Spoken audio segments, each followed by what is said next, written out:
तर अवकाळीनं पिकाचं मोठं नुकसान झालेलं आहे, त्या संदर्भातल्या टॉप 9 बातम्या पाहूया।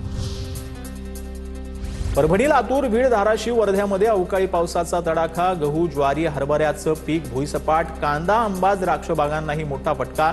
तर विदर्भातील चंद्रपूर, यवतमाळ, गडचिरोलीला येलो अलर्ट जारी। अवकाळीमुळे झालेल्या नुकसानाला सरकार न्याय कधी देणार? विजय वडेट्टीवार आक्रमक। तर मुख्यमंत्री फडणवीसांसोबत चर्चेनंतर नुकसानग्रस्त भागाच्या पंचनाम्याचे आदेश देऊ, बावनकुळेंची माहिती। सरकारचं शेतकऱ्यांकडे लक्ष आहे का, ही शंका। अवकाळीमुळे झालेल्या नुकसानीवरून सतेज पाटलांची सरकारवर टीका। तर अवकाळीमुळे शेतकऱ्यांचं अतोनात नुकसान सरकार गांभीर्यानं घेत नाही, पवारांच्या राष्ट्रवादीचे प्रदेशाध्यक्ष शशिकांत शिंदे यांचा निशाणा। शेतकऱ्यांना कधी मदत होईल हीच सर्वांची भूमिका। राज्यातील अवकाळी पावसामुळे झालेल्या नुकसानावरती कृषी मंत्र्यांचं भाष्य।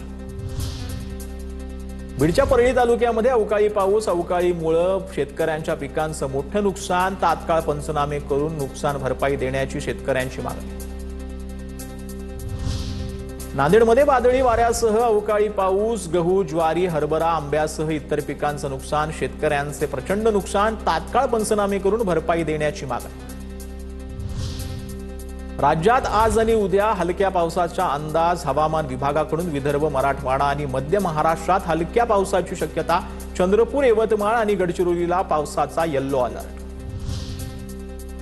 वर्ध्याच्या वर्धा, हिंगणघाट, समुद्रपूर तालुक्यामध्ये काही भागामध्ये वादळी वाऱ्याचा अवकाळीचा तडाखा। समुद्रपूरचा मांडगाव शिवारामध्ये 6 ते 7 गावांमध्ये वादळी वाऱ्यासह पाऊस, काही गावांना गारपिटीचा तडाखा।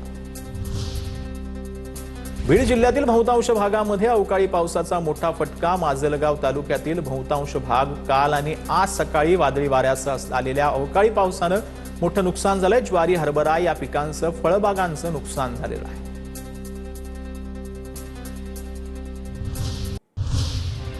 तर अवकाळी पावसामुळे शेतकरी हवालदिल झालेला आहे, त्या संदर्भातल्या टॉप 9 बातम्या पाहूया।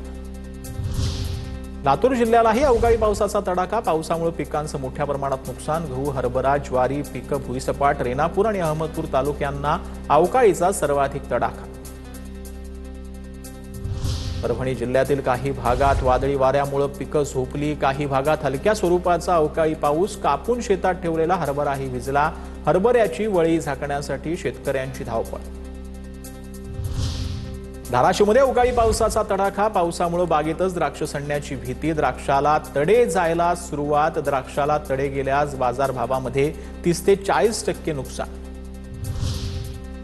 वाशिमच्या मालेगाव तालुक्यातील किनीराजा परिसरामध्ये रिमझिम पाऊस। काढणीला आलेल्या गहू व हरभरा पिकांना फटका बसण्याची शक्यता।